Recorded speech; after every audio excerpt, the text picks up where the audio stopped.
It's one of the largest natural gas projects in the world. Chevron's $43 billion Gorgon project is tapping into gas reserves under the seabed 130 kilometres off the northwest coast of Western Australia.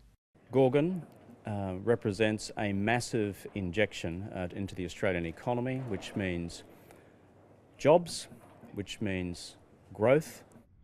But a number of those jobs have gone to foreign workers, and now the federal court in Perth must decide if overseas workers on board 3 ships off WA's coast are illegally working in Australian waters.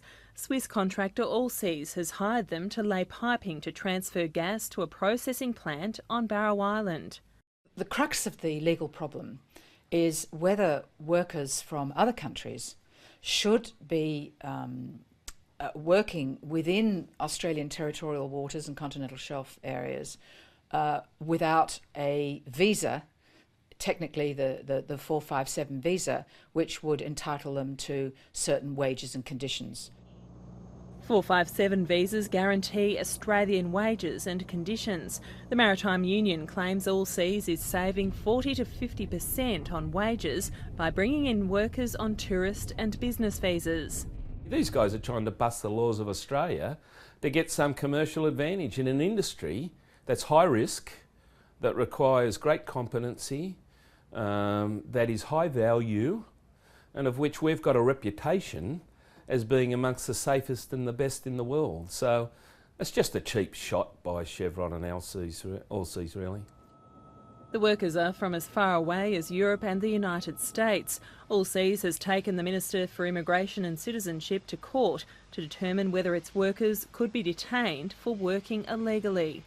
Well, I think it's a very significant matter for the court to determine, both as a technical question, is this really a resource installation, a resource matter in Australian territory and therefore should properly be subject to Australian law and working conditions, versus the need to encourage capital investment in Australia in the resources industry. Under the Migration Act, a person on board a vessel and in direct contact with pipelines stretching to the seabed has entered Australia's migration zone by virtue of that contact and should be on a 457 visa. In documents tendered to the federal court, Allseas argues it shouldn't have to use 457 visas because its foreign workers are on vessels that can't be considered a permanent fixture or installation in Australia's migration zone. The non-citizens engaged on the vessels will not at any material time come into physical contact with any pipe on a vessel while that pipe is connected to a pipeline which stretches unbroken from the vessel to the seabed. There will be significantly increased costs for the applicant if the key employees and the construction crew do require 457 visas.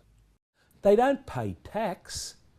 They are coming here bludging on the system, and in bludging on the system and not paying tax, they are delivering a competitive advantage to Chevron and Allseas. It's a corporate disgrace, and if the legislation doesn't fix it, then the legislation needs to be changed.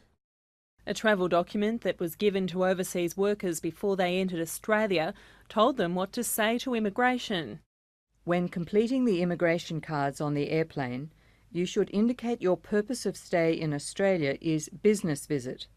You should not indicate employment or work because the business e-visitor strictly is not the correct visa to hold to select the employment or work box. If questioned about the nature of his entry in Australia, you should say business visit. You should not say employment or work for the same reasons above. I think it's very powerful evidence that the company was very alert to the advantages of not falling within the visa requirements. So I think a court would certainly look at that askance. They would be disturbed by that evidence. The Immigration Minister, Chris Bowen, wouldn't be interviewed for this story because the matter is still before the federal court. The ABC contacted Allseas officers in Australia and overseas, but the company declined to comment. The union also says one Australian worker has been paid in euros without full entitlements, which may be in breach of the Fair Work Act. The question is, are they paying tax? Are they part of a sophisticated tax avoidance process? Is their money going to an offshore account? I mean, it opens up so many questions. It's highly unusual. Allseas has told the federal court the operation costs $1 million a day to run, and an adverse decision would jeopardise the project. The federal court is expected to deliver its judgment next month. Amy Bainbridge, Lateline.